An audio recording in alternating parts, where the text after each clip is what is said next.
le Taj Mahal. Ce joyau de l'architecture moghole est d'une beauté incomparable. On dit qu'ici, le paradis a été recréé sur Terre. De récentes recherches révèlent une nouvelle histoire étonnante à propos de ce magnifique mausolée. C'est très bizarre. Maintenant que je le sais, c'est impossible de ne pas le voir.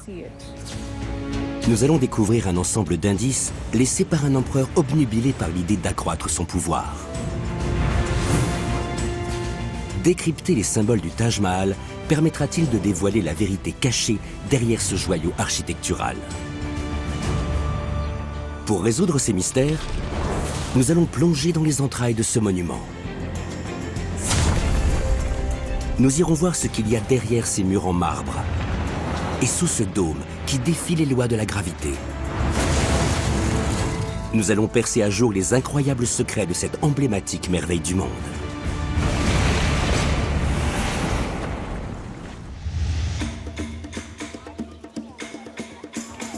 Le Taj Mahal accueille des millions de visiteurs chaque année, tous attirés par sa beauté fascinante et touchés par son histoire tragique. L'empereur Shah Jahan a commencé la construction du Taj Mahal en 1631. C'est un mausolée bâti en mémoire de son épouse bien-aimée, Mumtaz Mahal, qui a perdu la vie en donnant naissance à leur 14e enfant. Depuis, c'est devenu un symbole d'amour. Mais ces murs dissimulent un autre récit, une incroyable histoire de pouvoir, d'obsession et de trahison. Toutes les personnes ou monuments célèbres recèlent des mystères. Les gens associent tout le temps le Taj Mahal à l'amour. Mais son histoire renferme tellement plus que ça. Le Taj Mahal est un véritable chef-d'œuvre. Ce mausolée gigantesque repose sur une plateforme en marbre de 10 000 mètres carrés. Il est entouré par 4 minarets identiques de 43 mètres de haut. Ces dômes et ces voûtes forment des symétries harmonieuses. Et derrière ces murs de 4 mètres d'épaisseur se trouve une chambre funéraire octogonale bâtie pour une impératrice au destin tragique. Cette structure grandiose a la réputation d'être parfaite sous tous les angles. C'est à la fois un bâtiment et une œuvre d'art. Le Taj Mahal est devenu l'emblème de l'Inde. On retrouve sa silhouette impressionnante dans d'innombrables films et photos du pays. Le Taj Mahal est considéré comme un monument typiquement indien, sans qu'on sache vraiment ce que ça veut dire. Mais à quel point est-il typique de l'Inde? Aditya Dhanapal pense que la forme et la structure du Taj Mahal révèlent une origine bien différente. Pour reconstituer la véritable histoire de ce mausolée, il faut s'en éloigner et se rendre dans les rues animées d'Agra. Ce qui est intéressant, c'est qu'en observant ces édifices, on peut deviner qui les a construits et quels pays ont influencé leur architecture. Le Taj Mahal semble différent des bâtiments qui l'entourent. À l'époque de Shah Jahan, la population indienne était majoritairement hindouiste. Et le style architectural reflétait cette croyance. Les temples et les sanctuaires hindous sont très colorés, à l'inverse du Taj Mahal, très sobre, situé à quelques centaines de mètres de là. Les hindouistes vénèrent de nombreux dieux. Il y a de multiples dieux et déesses hindous, et ils sont très souvent associés à des animaux. Par exemple, Ganesh est le dieu à tête d'éléphant. Ici, c'est très courant d'avoir une statuette ou une photo de son dieu préféré sur le tableau de bord de sa voiture, dans sa maison ou dans sa boutique. Le Taj Mahal est un mausolée bâti en mémoire d'une impératrice. C'est donc un lieu extrêmement sacré. Pourtant, on n'y trouve aucune image religieuse propre à l'hindouisme. Pourquoi ? Les murs de ce monument montrent que l'empereur Shah Jahan était d'une toute autre religion. Les minarets sont des constructions que l'on retrouve fréquemment autour des mosquées du Moyen-Orient. Les porches au sommet pointu qui abritent les fenêtres et les portes d'entrée sont typiques de l'art irakien. Ce qui ressemble à des dessins finement ouvragés autour des murs sont en réalité des passages entiers du Coran. Et à l'intérieur du mausolée, chacun des 8 murs symbolise une des 8 portes du paradis. Le Taj Mahal est imprégné des images religieuses et du symbolisme de l'islam. Ce mausolée n'est pas seulement le symbole de l'amour que l'empereur portait à son épouse. C'est aussi la démonstration de son pouvoir et de ses croyances. Shah Jahan était un étranger musulman occupant une terre majoritairement hindoue. Ses ancêtres avaient conquis la région et créé un vaste territoire connu sous le nom d'Empire moghol. Shah Jahan contrôlait un quart de la population mondiale. Comment a-t-il réussi à rallier tant de peuples aussi différents? Aditya a trouvé un premier élément de réponse dans les rares vestiges de l'époque de Shah Jahan qui se trouvent à l'extérieur du Taj Mahal. Nous sommes à Taj Ganj. À une époque, ce quartier faisait partie des faubourgs d'Agra. La plupart des ouvriers qui ont construit le Taj Mahal vivaient ici. Voici l'un des rares porches du Taj Ganj qui a survécu. Son architecture est très intéressante parce qu'elle utilise l'iwan, un porche voûté avec un arc en pointe qui vient de Perse. On peut déceler une certaine inspiration islamique. Juste au-dessus, il y a un shadja, une avancée qui permettait de s'abriter du soleil. C'est un élément qu'on associe souvent à l'architecture hindoue et au nord de l'Inde. Après le porche principal, il y a un second porche plus petit avec toute une série d'arcs un peu partout. Ce mélange de formes islamiques issues du Moyen-Orient et de décors hindous n'apparaît pas qu'ici.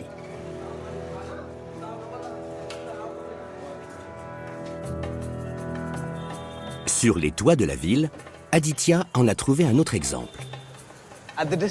Au loin, on aperçoit le Taj Mahal. Et juste devant nous, il y a un temple hindou. Ce que ces deux bâtiments ont en commun, c'est cette pointe qu'on peut voir à leur sommet. Le dôme central du Taj Mahal est surmonté d'un élément que l'on retrouve dans les cérémonies religieuses hindouistes. Ces deux pointes ont été conçues pour ressembler à un kalasha, un vase sacré pour les hindous. C'est un symbole de bon augure en Inde. Ça montre un certain attachement aux pratiques hindoues locales. L'empereur s'est rendu compte qu'en imposant sa culture et sa religion à la population indienne, il risquait de se faire plus d'ennemis que d'amis. Shah Jahan signifie le roi du monde. Et même s'il ne contrôlait pas le monde entier, il considérait que toutes les cultures de la planète devaient se mélanger à la culture indienne. L'empereur devait être un politicien hors pair pour réussir à garder le contrôle d'un empire aussi vaste, avec des croyances aussi variées. Mais grâce aux lois de sa propre religion, il pouvait continuer à afficher ses véritables convictions en toute discrétion. L'islam rejette toute représentation de Dieu. Alors, les musulmans vénèrent Allah à travers des symboles. Contrairement aux dieux colorés qui peuplent les temples hindous, les représentations humaines et animales sont interdites dans la religion musulmane. Alors l'empereur a laissé un certain nombre d'indices dans le Taj Mahal, des symboles secrets qui révélaient ses véritables croyances aux seuls musulmans.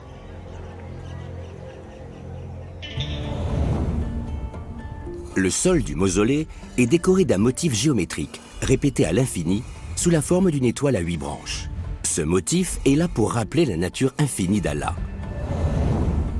Sur la porte d'entrée, la calligraphie parfaitement proportionnée est une forme d'art en soi.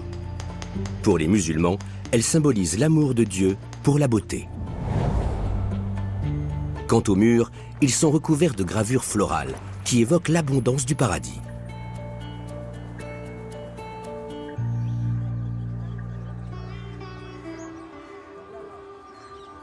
Aujourd'hui, ces motifs sont toujours aussi beaux et colorés que lors de leur réalisation, il y a près de 400 ans.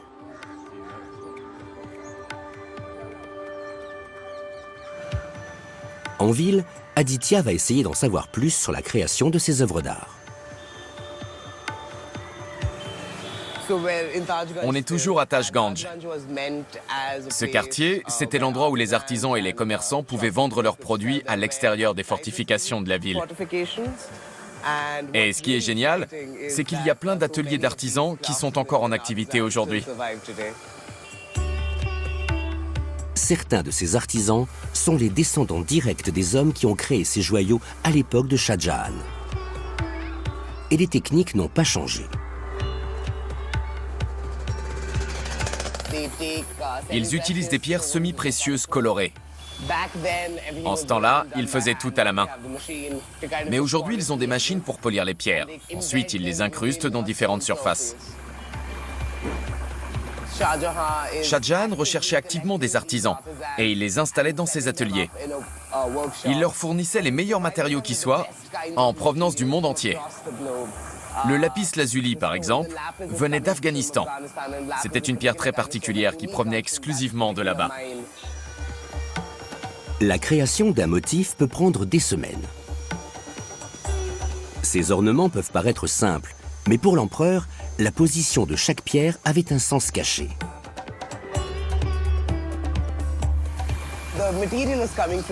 Les matériaux venaient du monde entier, mais les motifs respectaient un idéal de beauté traditionnel musulman. On mettait à l'honneur la symétrie, les motifs floraux, la calligraphie complexe. Et souvent, le dessin évoquait une certaine idée du paradis. Shah Jahan a essayé de créer quelque chose de parfait pour produire rien de moins qu'une impression de paradis. Mais ce foisonnement de décors transmet un message qui va bien au-delà du pur symbolisme religieux. Shah Jahan voulait montrer au monde à quel point c'était un grand empereur. En général, les gens considèrent le Taj Mahal comme un symbole d'amour. Mais la construction de ce bâtiment est aussi un geste politique fort. Shah Jahan soutient qu'il est l'empereur du monde. Et avec ce monument, il montre à quel point il est puissant et à quel point son empire est riche. Il montre aussi à quel point il a des goûts raffinés. Il veut prouver à tous que c'est un esthète. Et c'est comme ça qu'il veut qu'on se souvienne de lui. Selon la légende, le Taj Mahal a été construit par amour, celui de l'empereur Shah Jahan pour son épouse morte en couches.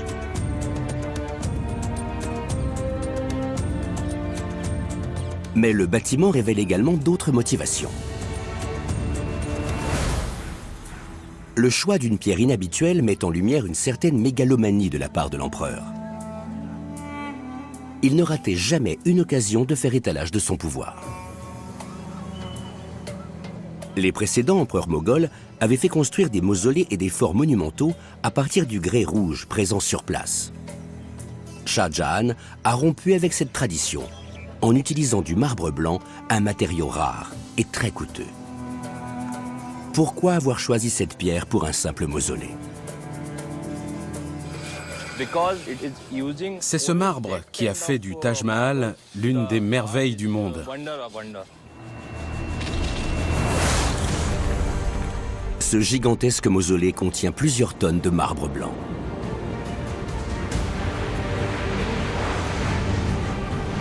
Pour supporter le poids de tout ce marbre, une ossature de 4 mètres d'épaisseur a été construite juste en dessous.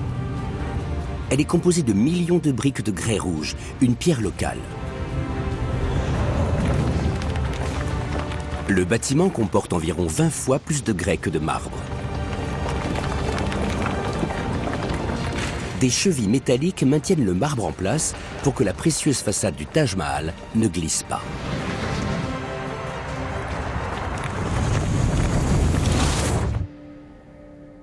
Pourquoi Shah Jahan s'est-il donné tout ce mal pour un simple revêtement de marbre blanc? Parce que cette pierre véhiculait un message caché de propagande. Aujourd'hui, nous avons une occasion unique de découvrir jusqu'où l'empereur est allé pour obtenir ce marbre blanc qui le fascinait tant. Munazar Ali supervise la restauration urgente de l'entrée principale du Taj Mahal. Comme vous le voyez, ce panneau en grès rouge est très abîmé. Ici, à 300 mètres du mausolée, l'empereur a utilisé du marbre blanc principalement pour des incrustations ornementales. Mais la pluie et le soleil contribuent à l'érosion du grès qui perd peu à peu son décor. Quand les panneaux en grès disparaissent, les incrustations tombent. Reproduire ces motifs n'est pas une tâche facile pour Munazar. On n'utilise que du mortier, du marbre et du grès traditionnel, qui proviennent des mêmes carrières que celles utilisées pour ces édifices. On ne fait aucun compromis, parce que le Taj Mahal, c'est le Taj Mahal. Le marbre blanc était la clé d'un message que l'empereur voulait transmettre à travers son mausolée. Mais pour pouvoir déchiffrer ce message, il va d'abord falloir retrouver la provenance de ce marbre. Le lieu d'extraction le plus proche se trouve à plus de 300 km d'ici, dans le Rajasthan. Voici les carrières de marbre de Makrana. Abhinandan Bansal dirige l'une d'entre elles. Ces carrières sont anciennes. Elles ont 4 à 5 siècles. Ma famille veille sur elles depuis 120 ans. Extraire la bonne couleur de marbre est un véritable défi. D'abord, les mineurs découpent un bloc de pierre de 3 tonnes. Puis, ils le remontent avec précaution à la surface à l'aide d'une grue. Même avec les engins de levage qui existent aujourd'hui, l'opération reste difficile et dangereuse. Alors, à l'époque de Shah Jahan, c'était encore plus laborieux.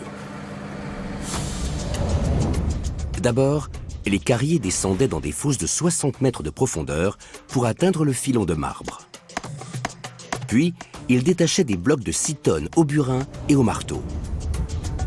Ils remontaient les blocs au moyen d'un système de poulies et de cordes actionnés par des éléphants.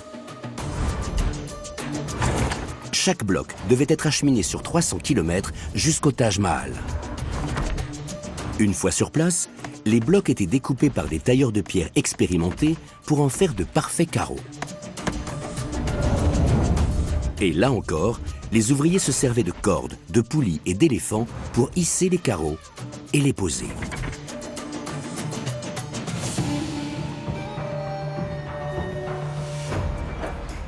Fabriquer des plaques de marbre blanc a toujours été une tâche extrêmement fastidieuse. Un même bloc peut contenir différentes couleurs. Dans cette mine, une même roche peut présenter des marbres de différentes qualités. Regardez ce bloc. Il y a des parties grises, des parties semi-grises et des parties entièrement blanches. C'est dans cette partie qu'on pourra extraire le marbre blanc. Les ouvriers alignent chaque bloc soigneusement pour que les veines du marbre blanc aillent toutes dans le même sens. Puis, ils utilisent des scies de près de 2 mètres de long pour découper le marbre selon sa couleur.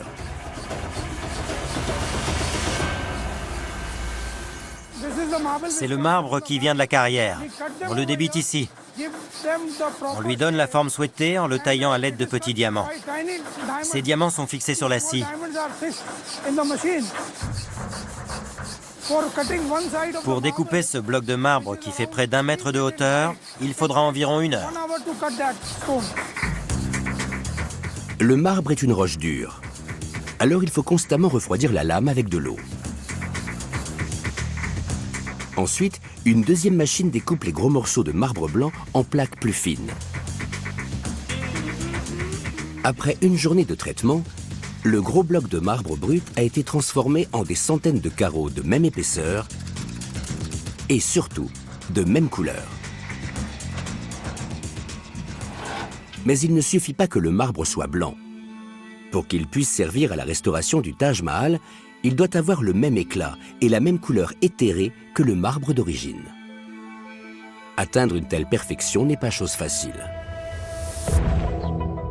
Non loin de là, à Jaipur, les scientifiques du Centre pour le développement des roches exploitent les techniques récentes pour savoir si ce marbre est à la hauteur de l'original.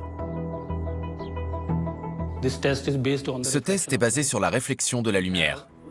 Cet appareil sert à mesurer le coefficient de réflexion des roches. Ajay Sharma va s'assurer que l'éclat des plaques de marbre correspond bien à celui que Shah Jahan a eu tant de mal à obtenir. Quand on observe le Taj Mahal, on se rend compte qu'il change de couleur selon le moment de la journée. Le matin, il n'a pas la même couleur que l'après-midi ou le soir à la tombée de la nuit.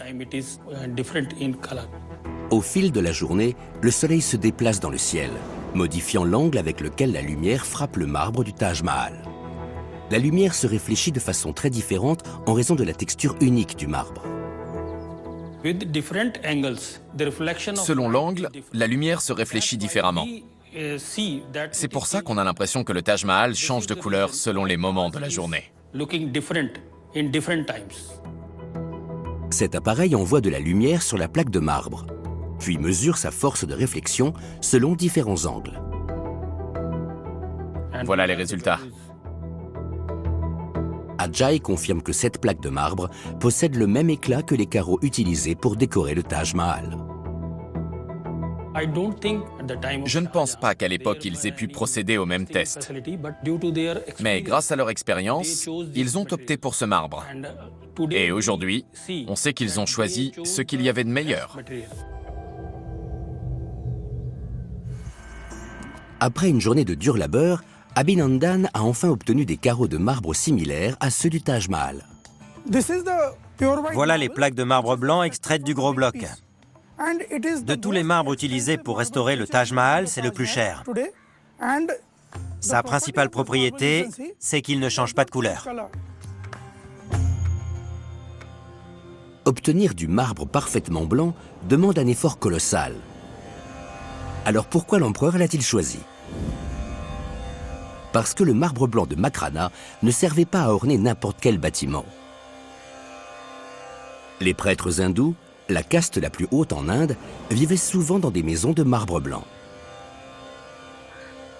Les murs blancs du Taj Mahal étaient-ils un outil de propagande dirigé vers la population locale?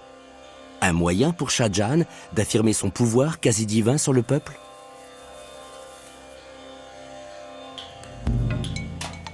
Une fois terminée, cette façade éblouira les touristes. Mais à l'époque, elle faisait plus que cela. Elle évoquait l'autorité suprême de l'empereur. Le Taj Mahal est plus qu'un mausolée construit pour une épouse disparue. La structure de l'édifice renferme un ensemble de messages cachés qui expliquent ce qui a réellement poussé l'empereur Shah Jahan à bâtir ce chef-d'œuvre. Le dôme est l'élément le plus spectaculaire du Taj Mahal. Il représente près de la moitié de la taille du mausolée et il mesure 18 mètres de diamètre. C'est l'un des symboles les plus importants du bâtiment.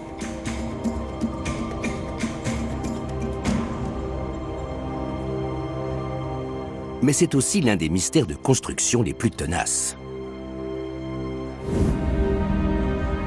On ne dispose d'aucun récit précis sur la construction du Taj Mahal. Alors personne ne sait exactement comment le dôme a été bâti. On n'est pas vraiment sûr de la façon dont le dôme a été construit, ni de quoi sa structure est composée.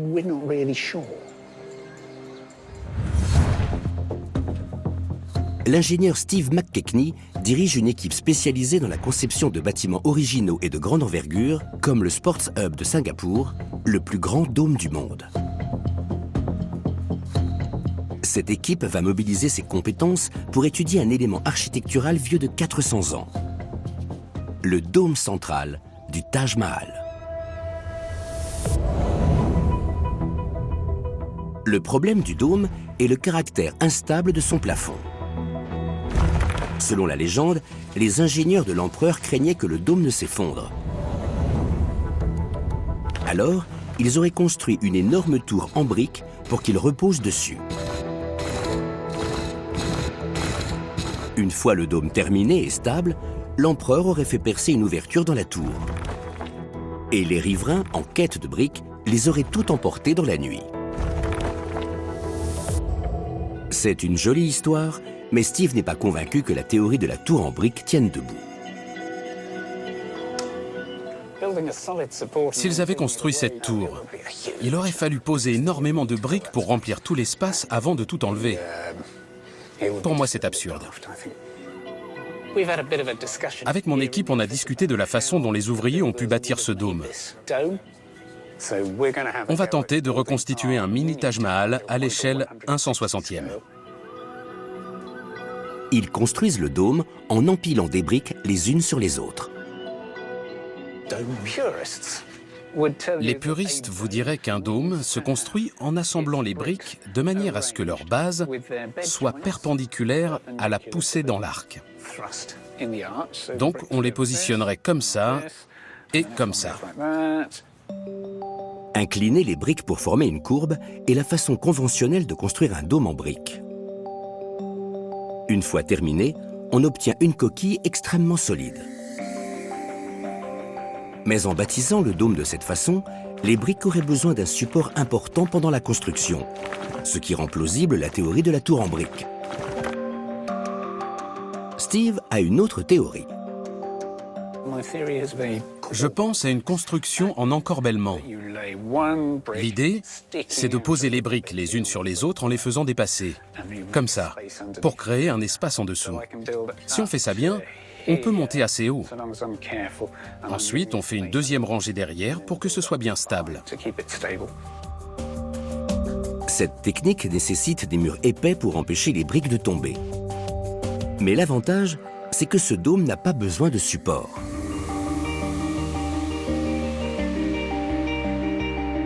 Et quand il rajoute du mortier pour maintenir les briques en place, la structure est parfaitement solide, de bas en haut. Quand je vois le résultat, je me dis que ma théorie est plutôt plausible. Je pense que c'est un moyen plus pratique et plus réaliste de construire ce dôme. Pour moi, c'est sûrement la méthode qui a été utilisée. En utilisant cette technique astucieuse, les ingénieurs de l'empereur auraient pu ériger le dôme sans avoir besoin de construire de support en briques. Ce dôme qui défie la gravité était un symbole clé pour l'empereur. La base du bâtiment carré représente la Terre. Le dôme, quasiment circulaire, rappelle aux visiteurs la perfection et le caractère éternel du paradis.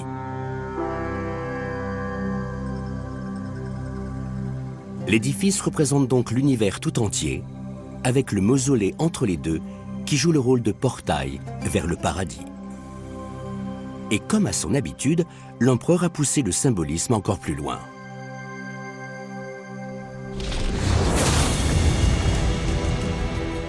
Ce dôme gigantesque et quasiment circulaire envoyait un message symbolique fort à ses visiteurs.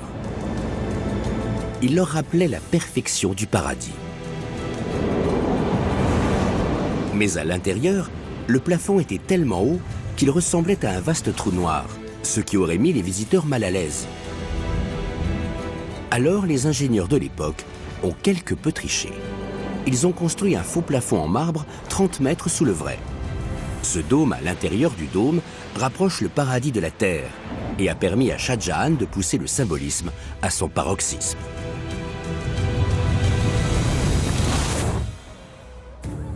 Le Taj Mahal dissimule de nombreux messages symboliques. Ces messages suggèrent que ce monument grandiose n'a pas seulement été construit en mémoire d'une épouse disparue. Pour les millions de personnes qui visitent le Taj Mahal chaque année, l'un de ses aspects les plus frappants est sa symétrie presque excessive. Cette symétrie pourrait-elle faire partie des symboles imaginés par l'empereur ? Le professeur Rajani se place à l'opposé du bâtiment pour mesurer la symétrie du Taj Mahal. Regardez le monument. Le côté gauche est pratiquement identique au côté droit.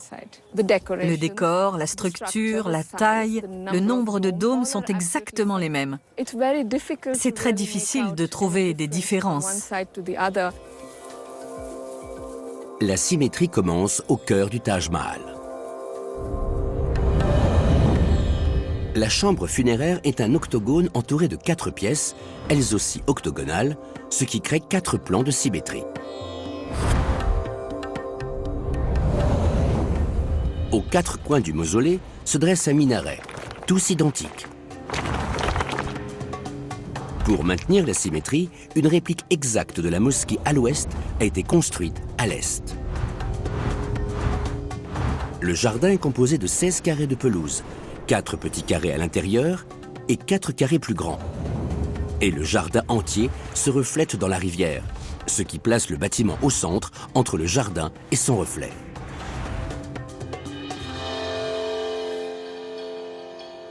Aujourd'hui, le Taj Mahal et ses jardins sont plutôt isolés.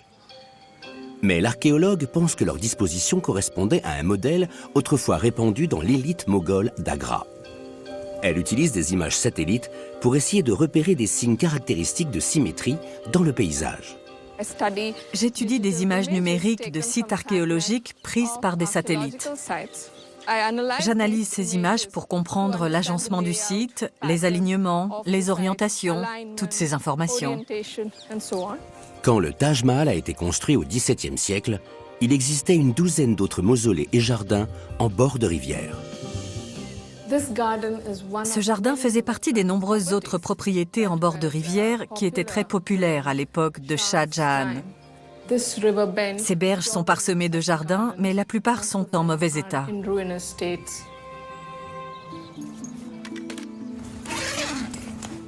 Au niveau du sol, il ne reste que très peu de traces de ces jardins. Mais grâce aux images satellites, l'archéologue parvient à retracer les contours de ces jardins perdus. Si on observe la région d'Agra, on voit qu'il y avait plusieurs jardins le long de la rivière. La plupart d'entre eux étaient soit carrés, soit rectangulaires. Et ils étaient aussi divisés en plus petites parcelles. Selon le professeur Rajani, ces agencements récurrents montrent que les Moghols musulmans partageaient les mêmes symboles.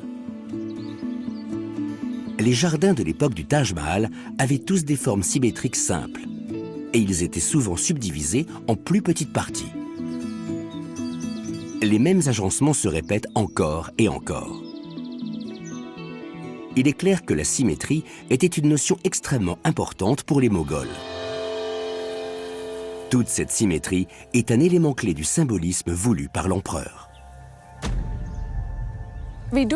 Dans l'art et l'architecture islamique, la symétrie est omniprésente et il y a cette volonté d'atteindre la perfection. L'idée, c'est d'essayer de se rapprocher du Tout-Puissant. Voilà pourquoi Shah Jahan a autant utilisé la symétrie. C'était une façon de montrer la perfection et la nature infinie de son Dieu, Allah, sans avoir à le représenter. Mais là encore, l'empereur a poussé le symbolisme bien plus loin. Les dernières recherches de l'archéologue lui ont permis de faire une découverte inattendue. Voilà la photo. J'ai dessiné le contour du dôme à gauche et j'ai fait la même chose à droite. Après avoir identifié le centre, j'ai utilisé un logiciel pour mesurer les pixels du côté droit et ceux du côté gauche.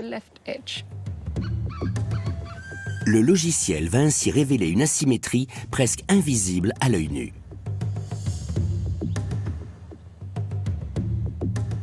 C'est incroyable. Il y a certains angles où l'un des deux côtés fait presque 1 mètre de plus que l'autre. La différence n'est peut-être pas visible au premier coup d'œil, mais il existe un écart de plus de 5% entre les deux côtés.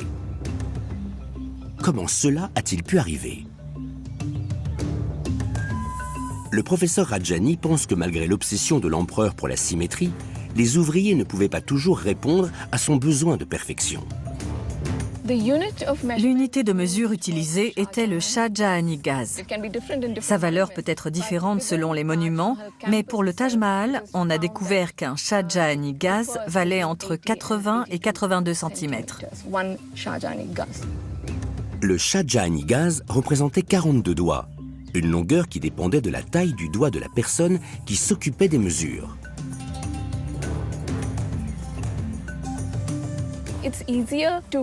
C'est plus facile d'obtenir une symétrie parfaite sur un élément en 2D, comme les jardins du Taj Mahal, que sur un élément en 3D, comme le dôme du mausolée.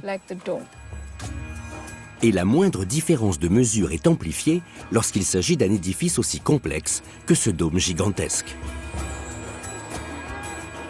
Et même si les millions de visiteurs ne le remarqueront jamais, ce défaut pourrait bien être l'une des raisons de sa beauté intemporelle. On dit souvent que la beauté réside dans la symétrie, qu'un visage symétrique est toujours plus beau. Mais regardez bien les visages qui vous entourent et vous verrez qu'aucun n'est tout à fait symétrique. La symétrie parfaite est très rare dans la nature. Nous sommes plus habitués à voir des choses asymétriques. La petite asymétrie du dôme explique donc sûrement en partie la fascination presque universelle exercée par le Taj Mahal.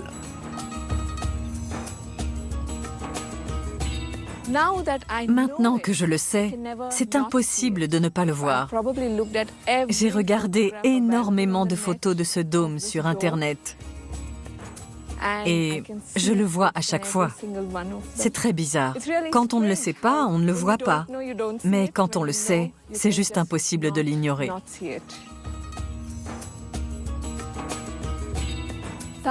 Le Taj Mahal n'est pas symétrique, mais il reste magnifique.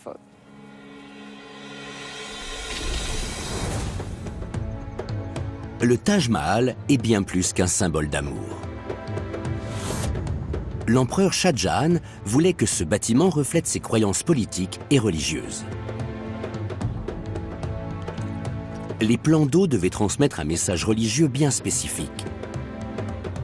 Pour les musulmans, il devait ressembler au fleuve du paradis qui coule dans le jardin d'Éden.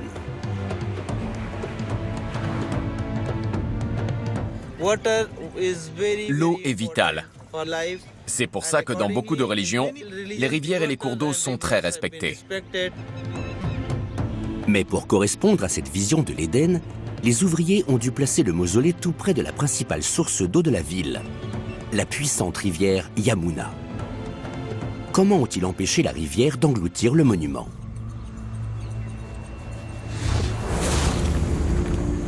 Le Taj Mahal a peut-être l'air fragile et délicat, mais toutes ces pierres et ces roches qui ornent le bâtiment pèsent en tout près de 40 000 tonnes. Pour supporter ce poids colossal, les ouvriers avaient besoin de supports stables. Alors, ils ont construit de gigantesques piliers qui s'enfoncent à 12 mètres de profondeur dans le sol pour atteindre une terre moins meuble. Il y a plus de 2 douzaines de ces colosses sous le Taj Mahal. Ils ancrent le monument dans le sol et l'empêchent de s'enfoncer dans les rives boueuses de la rivière.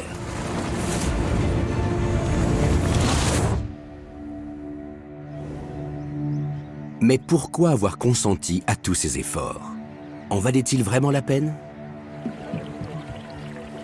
Dans le jardin, les canaux sont équipés de près d'une centaine de fontaines.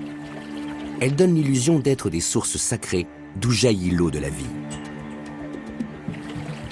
Aujourd'hui, ces élégantes fontaines fonctionnent à l'électricité.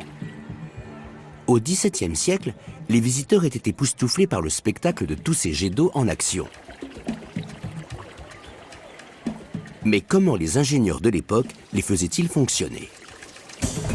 Rajendra Pandey étudie les anciens systèmes hydrauliques. Et il veut à tout prix découvrir comment les 96 fontaines du Taj Mahal étaient actionnées. Là, on est derrière le Taj Mahal, sur les rives de la Yamuna. C'est cette rivière qui alimentait les fontaines en eau.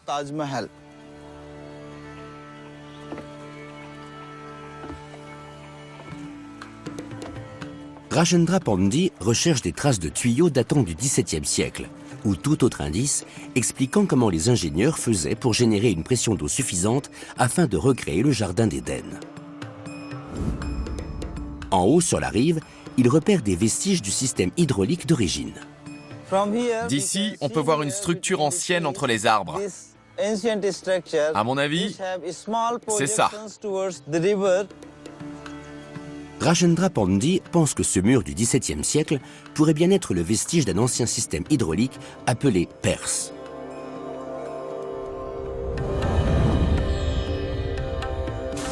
Conçu pour créer une pression hydraulique, un perse est un mur en haut duquel sont alignées plusieurs poulies. Des seaux en peau de bête sont suspendus aux poulies et des ouvriers les plongent dans la rivière. Une fois les seaux remplis, ils les remontent jusqu'au sommet du mur et versent l'eau dans une rigole en pierre. Ensuite, d'autres perses amènent progressivement l'eau tout en haut jusqu'au jardin du Taj Mahal. Mais ce système suffisait-il pour faire de ce jardin le paradis imaginé par Shah Jahan?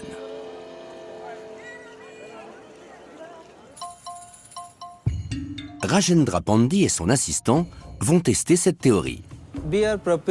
On va recréer une fontaine similaire à celle installée en face du Taj Mahal. À l'image du Perse, ce ballon d'eau installé sur le toit génère de la pression grâce à la gravité et permet d'alimenter en eau les appartements situés en dessous. D'abord, l'équipe raccorde un tuyau en caoutchouc au ballon d'eau. Puis, ils installent 3 jets identiques qui joueront le rôle des fontaines. Mais quand l'eau commence à couler, un problème survient. Il y a une différence de pression. Du coup, ce jet est moins haut que les deux autres. Ce système hydraulique n'est donc clairement pas suffisant. Comment les ingénieurs de l'époque faisaient-ils pour que les jets du Taj Mahal jaillissent tous à la même hauteur? La réponse se trouve peut-être dans le sous-sol. Sous chaque fontaine, l'eau coule dans de mystérieuses sphères métalliques. Est-ce la clé pour créer partout une pression égale? Rajendra Pandey adopte alors une autre tactique. Il rajoute une chambre métallique sur chaque jet. On va essayer de neutraliser la différence de pression en plaçant un réservoir sous les jets. En théorie, tous les réservoirs devraient d'abord se remplir avant de laisser l'eau jaillir. De cette façon, chaque jet devrait être soumis à la même pression.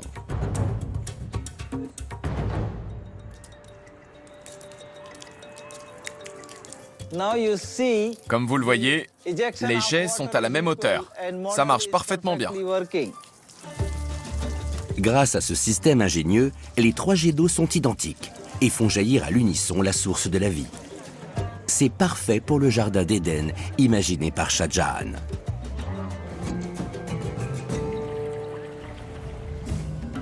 Le Taj Mahal est bien plus qu'un mausolée construit en mémoire d'une épouse défunte. Au cœur de ce monument, un mystère demeure. Alors que tous les précédents empereurs moghols s'étaient fait construire un mausolée entier pour eux seuls, Shah Jahan était différent. Tous les empereurs moghols avaient un mausolée différent de celui de leur reine. Shah Jahan avait sûrement lui aussi l'intention d'avoir son propre tombeau. Mais quand on entre dans le Taj Mahal, on comprend vite que les choses ne se sont pas déroulées comme prévu. Au cœur du mausolée, juste sous le dôme, se trouve le sarcophage de l'impératrice Mumtaz Mahal.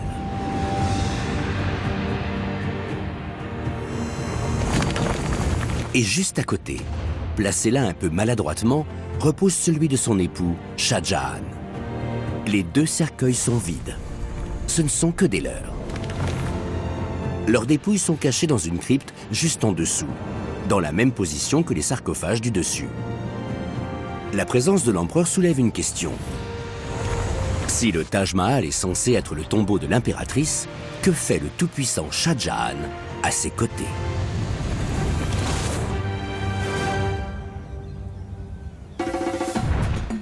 L'archéologue Pratap Sengar met au jour des vestiges moghols le long de la Yamuna depuis plusieurs décennies.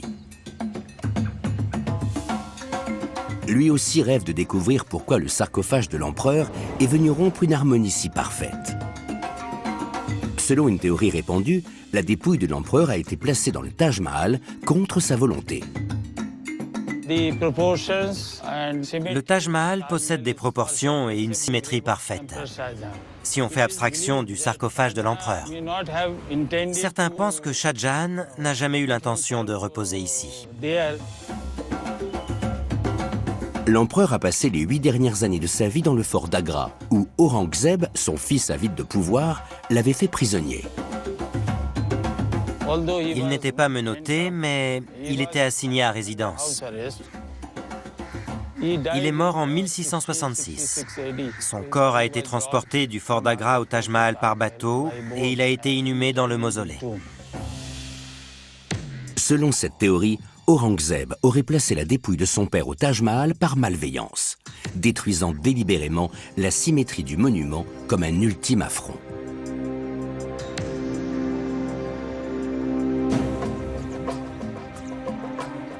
Mais 3 kilomètres en amont de la rivière, un bâtiment permet d'échafauder une toute autre hypothèse.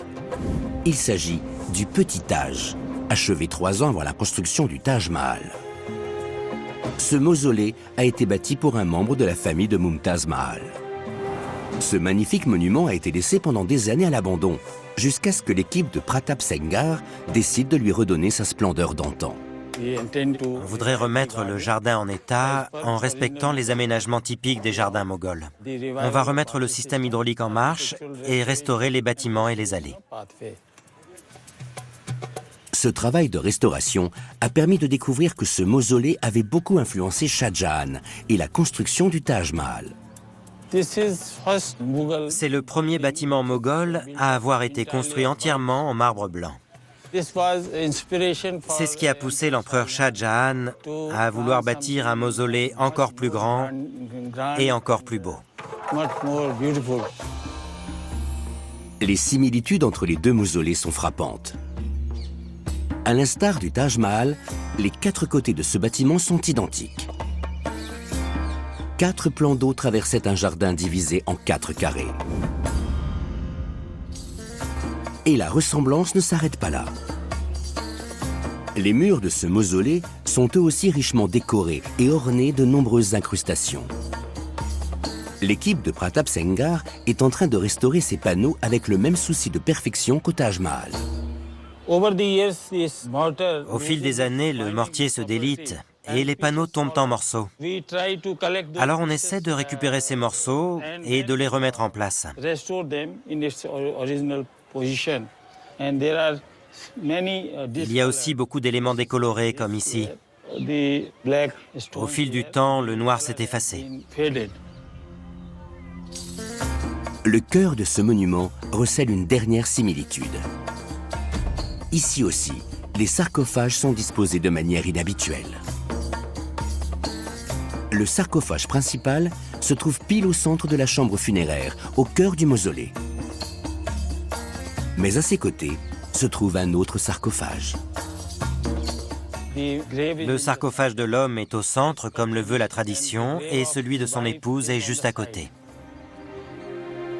Comme au Taj Mahal, ce deuxième cercueil est le seul élément asymétrique du mausolée.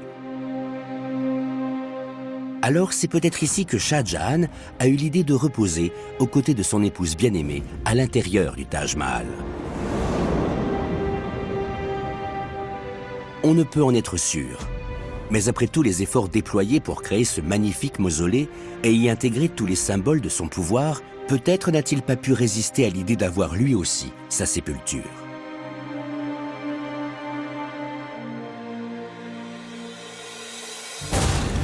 Le Taj Mahal est une véritable merveille. C'est peut-être même le plus beau monument jamais créé. C'est un symbole d'amour, et bien plus que ça. Les messages politiques et religieux cachés dans ces murs sont sûrement aussi forts et puissants que l'histoire d'amour qui l'a rendu célèbre. Mais en fin de compte, ce qu'on retiendra, c'est l'amour fou qui liait ce couple, destiné à reposer ensemble pour l'éternité.